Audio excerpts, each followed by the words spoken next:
20-21 ফলাফল খুব সোনকালে হ'ব মই ভাবোঁ যে এপ্ৰিল মাহৰ ভিতৰতে মুখ্যমন্ত্ৰীও কৈছে 19-20 মানত ঠিক তেনেকুৱা তাৰিখতে ফলাফল ঘোষণা হ'ব আৰু ভাল হ'ব নিৰ্বাচন ভাগে চলি আছে ফলাফল ভাগে চলি থাকিব বিহুৰ পাছতে ফলাফলটো ওলাব এইবাৰ অলপ মাৰ্কিং পদ্ধতি কিবা কৰিছে নাই এইবাৰতো আমি কি কয় যিটো মানে MCQ আমি ইন্ট্ৰডিউচ কৰিলোঁ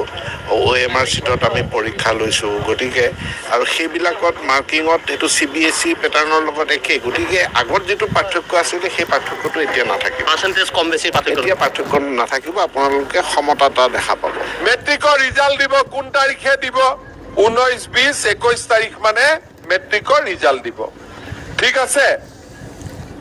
অংকৰ প্ৰশ্নখন টান আহা বুলি কৈছিল তথাপিতো পাছ কৰিব কোনো চিন্তা কৰিবলগীয়া নাই এতিয়া আপোনালোকে চাওক যিমান ছোৱালীয়ে মেট্ৰিক পাছ কৰিব সবটো কলেজত নাযাব ঘৰত টকা পইচাৰ অসুবিধা আছে এইবাৰ আমি বিনামূলীয়া নামভৰ্তিও কৰি দিম আৰু